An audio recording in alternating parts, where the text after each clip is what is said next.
ce geste de toi viendra mon secours. Viens semer dans mon âme le grain de l'amour.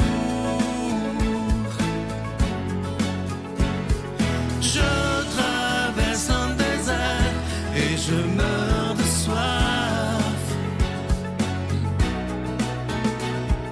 Montre-moi le mystère qui garde la foi.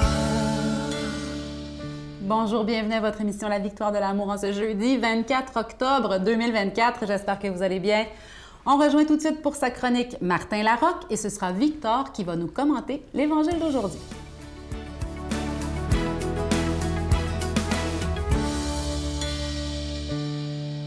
Bonjour, bonjour, bon matin, les victorieux, les victorieuses et tous ceux qui doutent encore. Bon, j'ai une autre métaphore. J'aime les métaphores. Mais je me demande à quel point dans la vie il est nécessaire de s'expliquer. Tu sais, de donner raison à nos gestes. Parce que, je l'ai dit il y a quelques semaines, la vie est en mouvance. C'est un mouvement perpétuel. Tu sais, de changement, de réadaptation.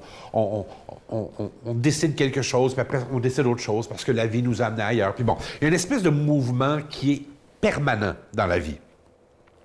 Nous-mêmes, on a la difficulté à garder le cap sur nous-mêmes, tu sais.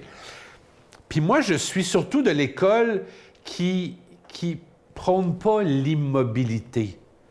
Tu sais, la gang de gens qui restent dans le « ben, c'est ça qui est ça », puis qui bougent plus, là, c'est pas tant mon école de pensée à moi. Moi, j'ai tendance à croire que la vie est plus haute que le plafond de votre maison, tu sais, que la vie offre des possibilités. En aucun cas, j'aime l'idée de limiter la vie. La vie n'est pas limitée.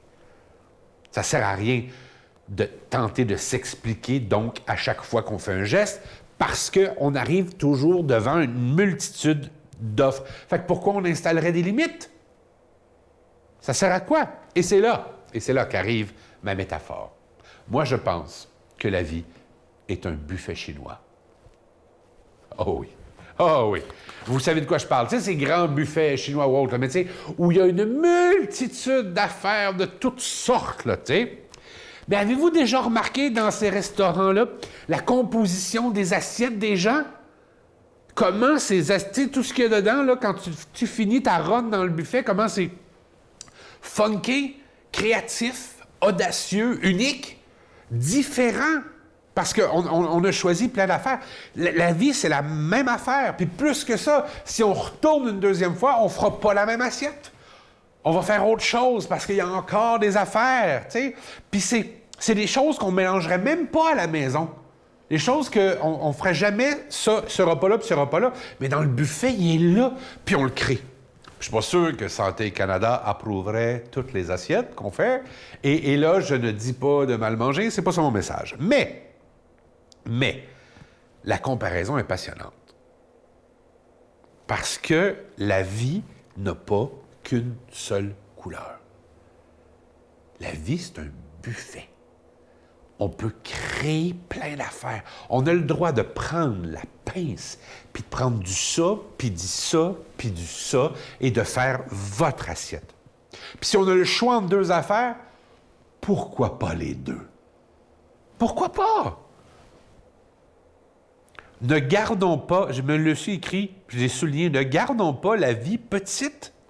Et surtout, tu ne dois pas rendre de compte à personne. C'est ta vie. C'est toi qui as créé.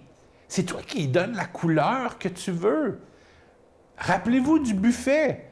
Est-ce qu'on fait « Oh mon Dieu, je m'excuse de mon assiette » ? Non! C'est ça la game! Fait que si on va dans un buffet chinois, jouons-là, tu manges comme ça un jour, mais comme ça l'autre jour, puis comme ça à cette heure-là, puis une demi-heure après, différemment. Explique-toi pas. Et plus que ça, je suis convaincu que l'audace qu'on retrouve dans ton assiette va inspirer des gens.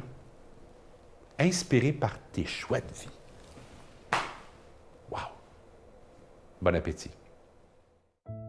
Notre Père qui es aux cieux, Que ton nom soit sanctifié, que ton règne vienne, que ta volonté soit faite sur la terre comme au ciel.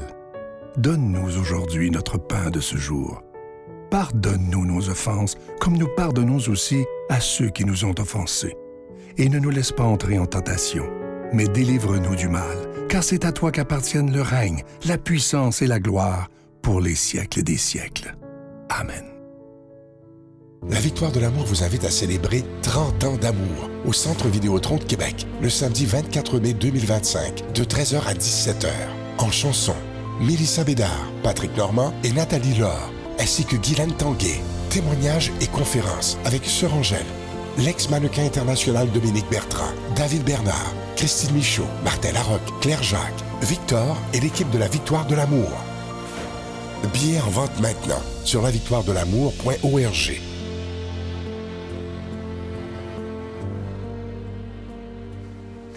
Encore une fois, je suis tellement content de vous parler de mon tout nouveau livre qui s'intitule « Vide ton sac à dos ». Vous le voyez à l'écran présentement. C'est un livre que j'ai eu beaucoup de plaisir à écrire, beaucoup de joie. Et il a été écrit en collaboration avec Lambert. C'est lui qui a fait la biographie de l'unique Ginette Renault. Alors, c'est un grand privilège pour moi d'avoir travaillé avec lui. Et je suis sûr que ce livre-là, il va vous aider. Moi, en l'écrivant, je dois vous dire que ça m'a aidé moi-même en l'écrivant. Et on apprend dans ce livre-là à se délester de tout ce qui est négatif dans notre vie, tous les doutes, toutes les trahisons, tout ce qui est négatif pour le remplir par des belles choses qui viennent de Dieu, comme la gratitude, la bonté, s'occuper des autres, bon, etc. Alors, j'espère que vous m'en donnerez des nouvelles. Comme vous le savez, vous le recevrez avec un don de 25 $. Et si vous en voulez deux, avec un don de 40 $. Et évidemment, je vous rappelle que la carte de Jésus, elle est toujours disponible. Et c'est écrit sur cette belle carte, « Ne crains rien car je suis avec toi ». Merci de tout cœur de ce que vous faites pour la Victoire de l'amour. Voici comment vous le procurez dès maintenant. Par la poste, vous nous écrivez à La Victoire de l'amour, casier postal 120, succursale Boucherville, à Boucherville, J4B 5E6. Ou par téléphone, par carte de crédit du lundi au jeudi, de 8h à 17h au 514-523-4433. Ou à notre numéro sans frais, le 1-888-811-9291. Vous pouvez aussi faire votre don par Internet sur notre site web au www.lavictoiredelamour.org. Avec votre don, vous recevrez aussi un reçu pour fin d'impôt. Merci de donner des mains à la Providence.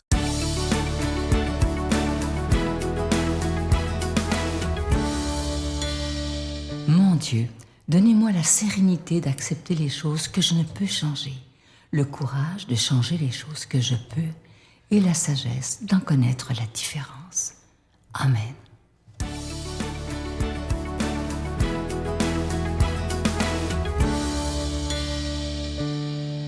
Bonjour, j'aimerais vous partager quelque chose de très beau dans l'évangile d'aujourd'hui. C'est ce que dit Jésus.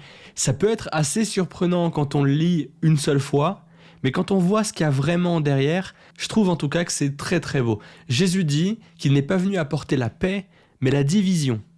C'est curieux, c'est surprenant, et pourtant pourquoi c'est beau, on va le voir juste après. Jésus dit qu'il apporte la division, père contre fils, fils contre mère, belle-mère contre belle-fille, tout le monde va se diviser, les familles vont se détruire en quelque sorte. Ça semble vraiment scandaleux. On ne peut pas dire que c'est joyeux. Pourquoi alors Jésus quoi, qui vient donner le sens de notre vie en fait, qui vient nous révéler Dieu d'amour. Pourquoi est-ce qu'il dit qu'il apporte la division ? C'est en fait dans ce que ça veut dire de la foi, la conséquence que ça a sur nos vies. Parce qu'il y a aujourd'hui des gens qui sont persécutés pour la foi. Le christianisme est la première religion persécutée dans le monde entier, avec 365 millions de chrétiens persécutés chaque année. Et beaucoup de gens meurent, beaucoup de gens sont chassés, beaucoup de gens ont peur pour leur vie, ont une pression psychologique constante, simplement parce qu'ils croient que Jésus est Dieu. Et c'est ça que Jésus savait déjà. Et c'est ça que Jésus vient annoncer. Il sait qu'à cause de cette foi, certaines personnes vont se diviser au sein de leur propre famille. C'est ce qu'on voit malheureusement dans beaucoup de familles, soit athées anticléricales, soit communistes à l'extrême, soit souvent malheureusement dans des familles musulmanes où il y a une personne qui se convertit au christianisme et qui est chassée par ses proches. C'est ce que Jésus dit là, il prévient. le père se retournera contre le fils contre le père, la mère contre la fille, etc. C'est ce qu'on voit avec des histoires comme par exemple celle de Joseph Fadel ou d'autres histoires autour de nous. On a parfois des amis musulmans qui se sont convertis, enfin, qui sont chrétiens, mais qui sont convertis de l'islam, par exemple, ou dans des familles anticléricales.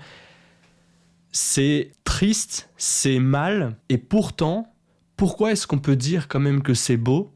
Parce que ce sont les personnes qui vivent ces situations en premier lieu qui disent elles-mêmes que ça vaut le coup. Nous qui allons bien, qui n'avons pas particulièrement de problème avec notre foi, avons le plus de mal à en témoigner. Et quand on voit ceux qui le font et qui sont persécutés pour ça, on se dit « mais c'est un scandale, mais c'est horrible ». Et c'est vrai en un sens. Mais nous qui sommes à l'abri, jugeons en quelque sorte les situations extérieures. Alors, on ne peut pas dire que ces situations de persécution sont bonnes. Évidemment, non. Il y a de la souffrance, il y a beaucoup de souffrance. Ça ne devrait pas exister. Et pourtant, ce que disent ces personnes-là, c'est qu'elles sont fières de vivre comme Jésus a vécu et de donner leur vie pour le Christ, comme le Christ a donné sa vie pour nous. C'est ce que Jésus dit aussi dans l'Évangile aujourd'hui. Il dit qu'il doit recevoir un baptême et que ça l'angoisse. Ce baptême que doit recevoir Jésus, c'est celui de la mort. Dieu immortel qui va mourir en tant qu'être humain, c'est Jésus humain qui meurt. Mais Dieu éternel entre dans le temps, Dieu purement spirituel entre dans la matière. Et c'est un baptême en un sens pour Jésus. Il va mourir et ressusciter. Et c'est cette mort et résurrection qui fera notre baptême. C'est ce qu'on dit à chaque fois qu'on est baptisé ou que l'Église baptise des gens, ou plutôt que Dieu baptise des gens par l'Église, les prêtres, les diacres. On est unis à la mort et à la résurrection du Christ. On est avec lui, quoi. Et on participe à cette mort et cette résurrection. On meurt vraiment avec le Christ et on ressuscite vraiment avec lui par le baptême. Je crois que notre baptême peut spirituellement, un peu mystiquement, nous unir directement pourtant et réellement à tous ceux qui sont persécutés au nom du Christ. Parce qu'on vit dans la même mort et la même résurrection. La mort sur terre, c'est ce qui nous attend. La résurrection au paradis, c'est ce qui nous attend aussi. C'est notre foi, c'est l'espérance chrétienne. Et nous qui n'osons pas témoigner de la foi, ou nous qui en témoignons et qui sommes chassés et persécutés pour ça, essayons dans tous les cas de voir cette unité que la foi propose, de voir l'unité que Jésus donne, parce qu'on est tous chrétiens, tous appelés à la même résurrection dans le Christ, tous appelés au paradis. Inspirons-nous de ceux qui sont persécutés jusqu'à donner leur vie pour Dieu et essayons, dans nos sociétés sûres, entre guillemets, d'au moins respirer la joie de croire, qui n'est pas quelque chose de niais ou d'irrationnel, mais qui est profondément ancré dans la réalité. Vivons de ce baptême tous les jours et soyons saints. Au nom du Père et du Fils et du Saint-Esprit. Amen. Je vous salue Marie, pleine de grâce. Le Seigneur est avec vous. Vous êtes bénie entre toutes les femmes, et Jésus, le fruit de vos entrailles, est béni. Sainte Marie, Mère de Dieu, priez pour nous pécheurs, maintenant et à l'heure de notre mort. Amen.